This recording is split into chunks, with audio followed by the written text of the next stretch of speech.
Hey you guys, Mr. Polymer's here, PBC ride number 2. Let's check the current temperature. 27.4 degrees. 27.4 degrees. Let's do an odometer check.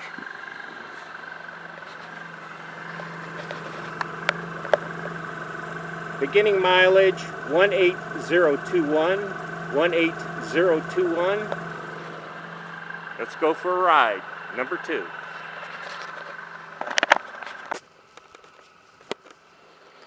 Okay guys, doing Polar Bear Challenge number 2.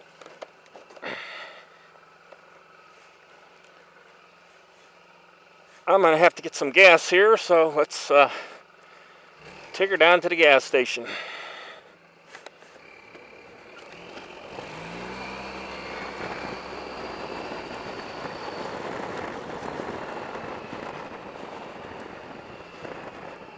Okay, it's Friday about around 10 o'clock in the morning. We've got some snow coming around midnight tonight, so I thought I'd get another PBC ride in. As far as topics, well, I guess, of course, what's interesting to me is what's happening with Navy Thomas 8 and his Certeo. As many of you know and follow NT8, he's had about 3 issues with his valve cover apparently failing, where he's losing oil. I'm a little bit intrigued with the problem due to the fact that, you know, I sell engineering plastics for a living. I used to sell glass-filled nylons for that type of valve cover application, and what I'm being told is that is a nylon, glass-filled nylon valve cover that Tom has on the Certeo. Now, from what my understanding, from what I know, they've had pretty good success in automobiles using the glass-filled or mineral-filled nylon 6 materials. I'm not aware of any documented big failures. I'd be curious to see some pictures. If Tom could have the dealer maybe remove that valve cover. Again, we're assuming it's a valve cover. That's why I didn't want to really discuss it too much until we absolutely know it's a valve cover. But I'd like to see some pictures of the valve cover and the neoprene gasket. Neoprene's an excellent material as far as for gasket applications. It has extreme temperature capability from -40 up to 280, 300 degrees. In other words, I don't think the neoprene gasket, I don't think is even an issue. But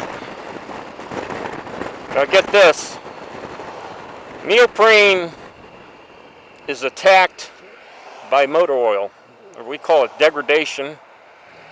When something degrades, it means it loses its physical properties. So now, again, I'm sure the engineers at BMW have tested all this, but neoprene is generally a very good synthetic rubber compound. Anyway, you guys are going to watch me put gas in the Bergman. Anyway, neoprene generally is a good material for that application. It was developed by DuPont back in the early 30s.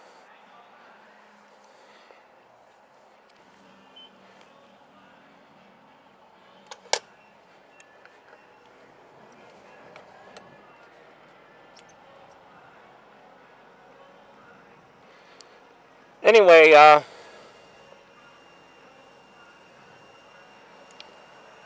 the fact that his valve cover is made of nylon, glass-filled nylon, and the fact that they're using neoprene as the gasket, to me is not alarming with what knowledge I have of those materials. But my question is, there's a lot of testing that was done with automobiles, but I'm not sure what the history is with motorcycles. Obviously, different dimensions, different temperatures. What kind of temperatures is that valve cover seeing?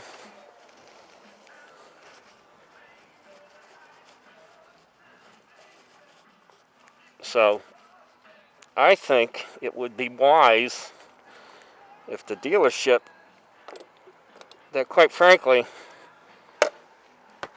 all due respects to the dealership, they when it comes to engineering matters like that, they need to send those parts to BMW and have their automotive engineers do an evaluation of that part to see if the failure, if there's any type of a distortion going on, any kind of distortion going on with that head cover or the gasket. It might be a combination of the two.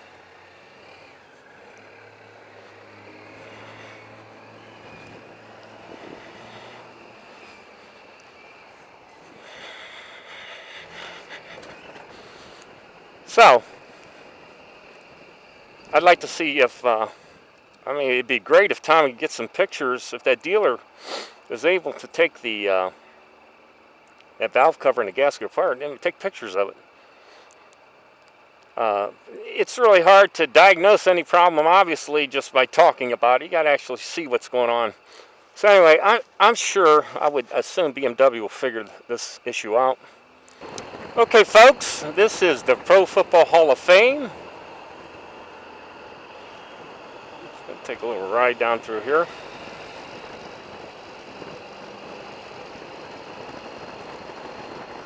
I guess this is what Canton, Ohio is known for.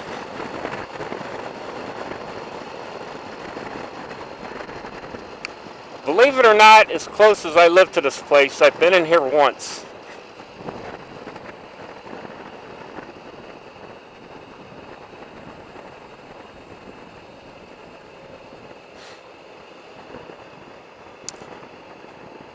Back in the 90s, the mid-90s, when the OJ trial was going on, somebody managed to steal OJ Simpson's cold bust out of here. And I think a couple weeks later, Pro Football Hall of Fame, anyway, a couple weeks later, a highway construction worker up toward Cleveland thought he saw a body. He saw a head in a ditch. And again, they thought it was a body. Here it was O.J. Simpson's bust from the Hall of Fame. Funny. So I don't know, whoever the person was, how they got it the hell out of the Hall of Fame is beyond me, but that was kind of funny. This is Interstate 77 right here. So many of you guys at the Ohio meetup, you came up this way and exited up near the McDonald's. So anyway, I thought just make a little tour of the Football Hall of Fame. And we're going to just kind of work my way back.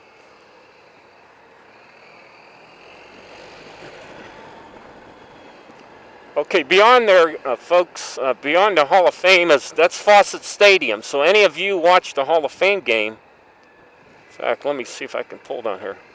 Any of you watched the Hall of Fame game, this is the stadium they played at. This is where the Massillon Tigers and McKinley Bulldogs have their big meetup, usually around Thanksgiving. So again, this is Fawcett Stadium. It's not really that big. I think it seats 15,000. Okay.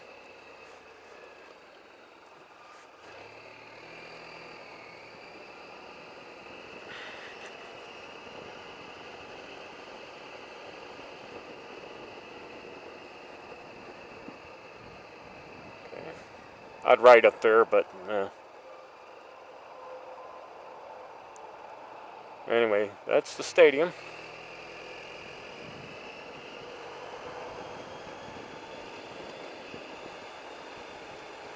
Grilled all beef hot dogs. Yum yum, I'm hungry. Grilled half-pound burgers.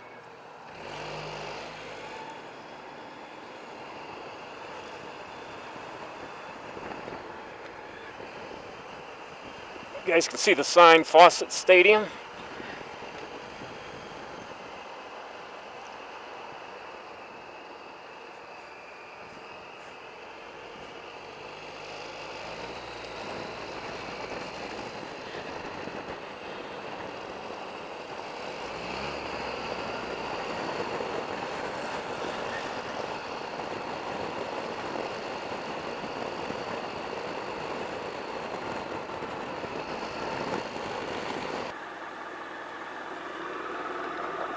Ending mileage 18058.